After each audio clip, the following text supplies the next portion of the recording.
অসমৰ চৰ অঞ্চলৰ ভোটাৰক লৈ মুখ্যমন্ত্ৰী ডক্টৰ হিমন্ত বিশ্ব শৰ্মাই কৰিলে ডাঙৰ মন্তব্য। চৰ অঞ্চলত আচলতে কোনে ভোট প্ৰদান কৰে? 100% যে ভোট হয় চৰ অঞ্চলত, কেনেদৰে হয় 100% ভোট প্ৰদান চৰ অঞ্চলত? আচলতে চৰ অঞ্চলৰ মানুহ যদি মৰিও যায় তেওঁলোকৰ নাম কিন্তু ভোটাৰ তালিকাৰ পৰা কৰ্তন নকৰে। বিয়া হৈ যোৱা ছোৱালীজনীৰ নাম পৰ্যন্ত কৰ্তন নকৰে। তেওঁলোকে আচলতে ৰাজনীতি উলট পালট কৰে, এক প্ৰকাৰৰ মন্তব্য মুখ্যমন্ত্ৰী ডক্টৰ হিমন্ত বিশ্ব শৰ্মাৰ। ইফালে লুৰিণজ্যোতি গগৈকো চেলেঞ্জ প্ৰদান কৰিছে ডক্টৰ হিমন্ত বিশ্ব শৰ্মাই। কৈছে যে জালুকবাৰীত আপুনি দেখাই দিয়ক ক'ত আছে মিয়া, ক'ত মিয়া আছে, মন্তব্য কৰিছে মুখ্যমন্ত্ৰী ডক্টৰ হিমন্ত বিশ্ব শৰ্মাই লুৰিণজ্যোতি সন্দৰ্ভত। একেটা সময়তে কংগ্ৰেছ দল আৰু ৰাহুল গান্ধীয়ে শেহতীয়াভাৱে ভোটৰ খেলি মেলি সন্দৰ্ভত যি মন্তব্য কৰিছিল সেই সন্দৰ্ভতো প্ৰতিক্ৰিয়া প্ৰকাশ কৰিছে। আৰু তাতোকৈ ডাঙৰ কথা, চৰ অঞ্চলত কেনেদৰে ভোটদান হয়, চৰ অঞ্চলত প্ৰকৃততে কোনে ভোট প্ৰদান কৰে, এই সন্দৰ্ভতো কৰিছে মুখ্যমন্ত্ৰীয়ে অতি গুৰুত্বপূৰ্ণ মন্তব্য। লৈ আহিছোঁ আজিৰ দিনটোৰ অন্যতম এক গুৰুত্বপূৰ্ণ খবৰ। মৰা মানুহৰ নামেৰে ভৰ্তি হৈ আছে চৰ অঞ্চলৰ ভোটাৰ তালিকা। মুখ্যমন্ত্ৰী ডক্টৰ হিমন্ত বিশ্ব শৰ্মাৰ অতি ডাঙৰ মন্তব্য। পৰিয়ালে তেওঁলোকৰ নাম কৰ্তন নকৰে বুলি ক'লে মুখ্যমন্ত্ৰীগৰাকীয়ে। পৰিয়ালে তেওঁলোকৰ নাম কৰ্তন কৰা নাই, মৰি যোৱাৰ পিছতো তেওঁলোকৰ নাম কৰ্তন নকৰে, আনকি বিয়া হোৱা ছোৱালীৰ নামো কৰ্তন নকৰে বুলি ডাঙৰ মন্তব্য কৰিলে মুখ্যমন্ত্ৰী ডক্টৰ হিমন্ত বিশ্ব শৰ্মাই। সেইবোৰ অঞ্চলতে 100% ভোটদান হয় আৰু যিবোৰ অঞ্চলত মৰা মানুহৰ নাম পৰ্যন্ত কৰ্তন কৰা নহয়, বিয়া হৈ যোৱা ছোৱালীৰ নাম পৰ্যন্ত কৰ্তন নহয়, ভোটাৰ তালিকা পুনৰীক্ষণক লৈ মুখ্যমন্ত্ৰী ডক্টৰ হিমন্ত বিশ্ব শৰ্মাই কৰিছে এয়া ডাঙৰ তথা অতি গুৰুত্বপূৰ্ণ মন্তব্য। SIR প্ৰক্ৰিয়াৰ দ্বাৰা ভোটাৰ নাম আৰু আধাৰ সংযোজিত হ'লে সমস্যাবোৰ নোহোৱা হ'ব বুলিও কৰিছে মন্তব্য। শেহতীয়াভাৱে ভোটাৰ তালিকাক লৈ ৰাহুল গান্ধীয়েও কৰিছিল মন্তব্য। ৰাহুল গান্ধীয়ে SIRৰ বিৰোধিতা কৰে বুলি ক'লে মুখ্যমন্ত্ৰী ডক্টৰ হিমন্ত বিশ্ব শৰ্মাই। ৰাহুল গান্ধীয়ে কি লাগে নিজেই নাজানে, ডাঙৰ মন্তব্য মুখ্যমন্ত্ৰীৰ। ৰাহুল গান্ধী কি লাগে আচলতে ৰাহুল গান্ধীয়ে নিজেই নাজানে, ৰাহুল গান্ধী কনফিউজ। ভোটাৰ তালিকা সংশোধন কৰিবলৈ পৰামৰ্শহে দিব লাগে ৰাহুল গান্ধীয়ে, কিন্তু তাৰ সলনি ৰাহুল গান্ধীয়ে কৰা কামক এতিয়া সমালোচনা মুখ্যমন্ত্ৰীৰ। যদি ভোটাৰ তালিকাক লৈ আপত্তি আছে, যদি হিমাচল, কৰ্ণাটক, তেলেংগানাত, তেনেহ'লে কেনেদৰে জিকিলে, মুখ্যমন্ত্ৰীৰ প্ৰশ্ন। ৰাহুল গান্ধীক সমালোচনা মুখ্যমন্ত্ৰী ডক্টৰ হিমন্ত বিশ্ব শৰ্মাৰ। চৰ অঞ্চলক লৈও মুখ্যমন্ত্ৰীৰ ডাঙৰ মন্তব্য। ইফালে লুৰিণজ্যোতি গগৈক চেলেঞ্জ মুখ্যমন্ত্ৰী ডক্টৰ হিমন্ত বিশ্ব শৰ্মাৰ। লুৰিণজ্যোতি গগৈয়ে কৰা মন্তব্যৰ প্ৰত্যুত্তৰ মুখ্যমন্ত্ৰীৰ। মুখ্যমন্ত্ৰীয়ে কৈছে জালুকবাৰীত ক'ত মিয়া আছে দেখুৱাই দিয়ক।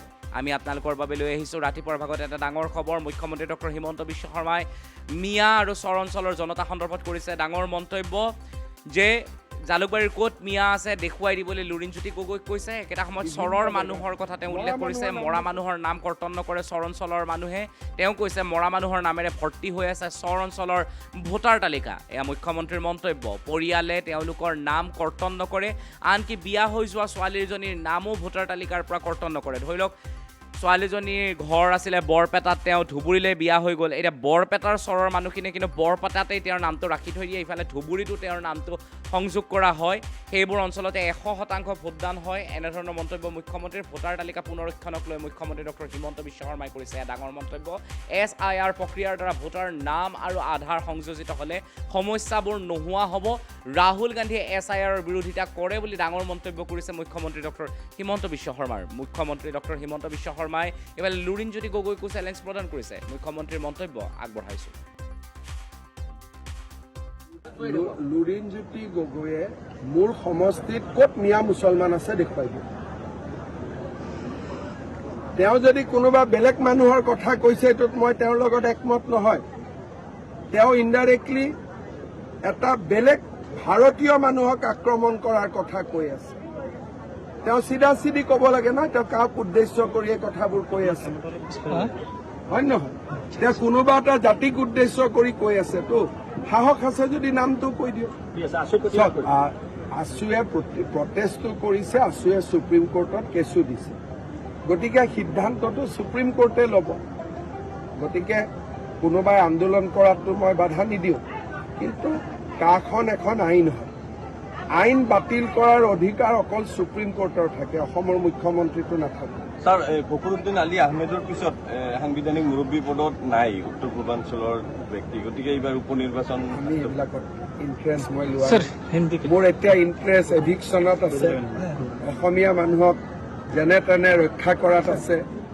গতিকে মোৰ এতিয়া ইণ্টাৰেষ্টটো অলপ বেলেগ জেগাত আছে। স্যাৰ, এটা ন্যাশনাল লেভেলত যথেষ্ট চৰ্চা হৈ আছে। ৰাহুল গান্ধী বিধিগতভাৱে নিৰ্বাচন আয়োগক অভিযোগ কৰিব লাগিছিল ভোট চুৰি সন্দৰ্ভত, কিন্তু নকৰাৰ কাৰণে ৰাহুল গান্ধীক নিৰ্বাচন আয়োগে ক্ষমা খোজাৰ কাৰণে কৈছে। আপোনালোকে নিজেই জানে যে আমাৰ অসমত এখন চৰত হওক বিভিন্ন জেগাত মৰা মানুহৰ নাম দিটো ভোটাৰ লিষ্ট ভৰ্তি হৈ আছে, নিজৰ নাম নাকাটে, বিয়া হোৱা ছোৱালীৰ নামো ভোটাৰ লিষ্টত ৰাখি থৈ দিয়ে, আকৌ 100% তাত ভোটিঙো হয়। গতিকে SIR আহিলে ভোটাৰ তালিকাৰ নাম আৰু আধাৰ এই দুইটা যেতিয়া সংযোজিত হ'ব তেতিয়া সমস্যাবোৰ নোহোৱা হ'ব। কিন্তু ৰাহুল গান্ধী আকৌ SIRৰ বিৰোধিতা কৰে।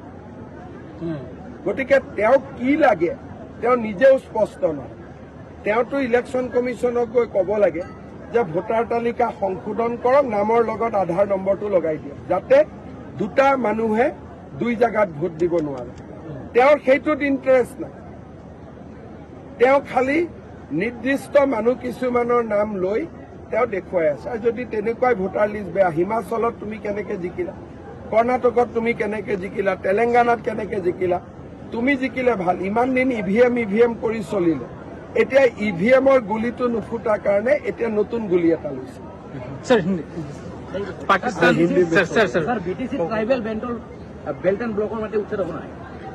চব BTC উচ্ছেদটো ইমান সহজ নহয়, কাৰণ BTCত বহুত মানুহে মাটিৰ পট্টাই পোৱা নাই। প্ৰথমতে খিলঞ্জীয়া মানুহক মাটিটোতো দিব লাগিব 26টা জনগোষ্ঠী। এনে যদি এভিকশ্যন কৰে তেতিয়াহ'লে আপুনিও এভিকশ্যন হৈ যাব।